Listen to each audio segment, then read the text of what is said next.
Why does it matter that we build good habits? Building good habits matters because over time the habits that you implement into your life compound, and these habits, good or bad, will influence your life. It's like the concept of you are what you eat. Inevitably, if you sit on the couch for 6 hours a day playing video games and eating junk food, you'll put yourself on a trajectory that you won't be satisfied with. It would be a trajectory deprived of purpose. On the contrary, if you implement habits with purpose and intentionality into your life, it will put you on a trajectory that will make you the best version of yourself. Habits built on purpose and intentionality make you a version of yourself that you are proud of. The habits I'm about to focus on in this video aren't obscure habits that would be considered fads, but they're habits I would consider to be timeless, and they're habits that I have seen undoubtedly alter the trajectory of my life.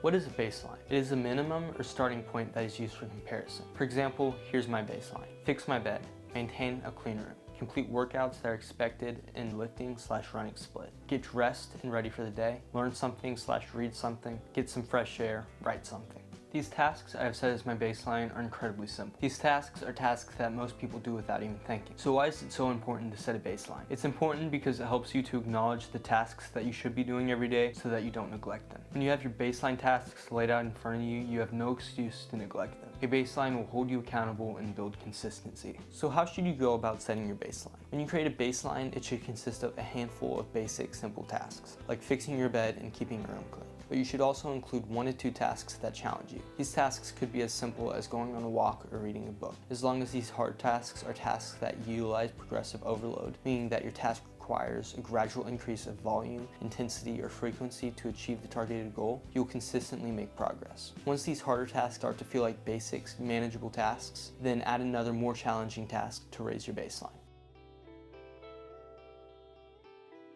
We've all been in situations where we faced a daunting task that we needed to get done. But instead of just getting the task done, we procrastinate and let the idea of the task drain our energy and water down days of our lives until the deadline for the task comes up and we're rushing to get the task to the finish line while doing a crummy job. This is not a good feeling.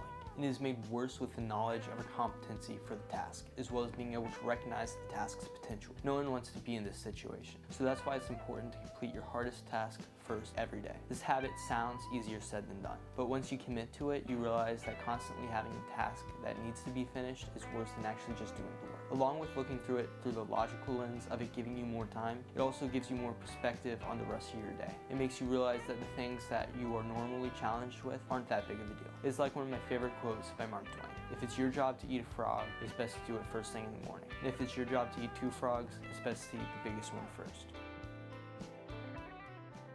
If there's one thing everybody needs a little more of, it's simply to slow down. If the devil can't make you sin, he'll make you busy. And most of the time, you don't even know you're getting busy until it's too late. So this is why it's important to create room for margin. Margin is the space between our load and our limits. If we neglect to make space for margin in our everyday lives, it becomes impossible to slow down, which forces you to conform to the culture of hurry. When you live in a hurried state, you become irritable. When you can't slow down, you miss what matters. Something that goes hand in hand with slowing down is limiting your inputs. We live in a world where everyone has multiple computers in an arm's reach 24/7, which isn't inherently a terrible thing, but a side effect that naturally accompanies this unlimited information is that we start to unconsciously consume content. It doesn't matter if it's considered productive content or not. If there's no purpose behind the content you're consuming, then you shouldn't be consuming it. This isn't just because it's a waste of time either. It's because whether you realize it or not, the content you consume weaves its way into your thoughts. The music you listen to, YouTube video you're watching, or a book you're reading affects you. This is why it's important to limit your inputs, because the constant noise drowns out the stillness you cultivate from being intentional. So much of who we are is what we think, so we must take our thoughts captive. This is easier said than done, but in practice, it's simple. Journaling is a habit that is easy to neglect, but it's necessary to becoming the best version of yourself, because when you journal, you acknowledge and confront your unconscious thoughts. This will help you cultivate a self-aware train of thought, because when you work on acknowledging and confronting unacknowledged thoughts, you give yourself more mental energy to work on or think about what matters to you. When you confront your unconscious thoughts, you are confronting what needs correction, so you can live according to your values. At the end of the day, you are your habits. Defining and refining your habits is the difference between living an intentional or unintentional life.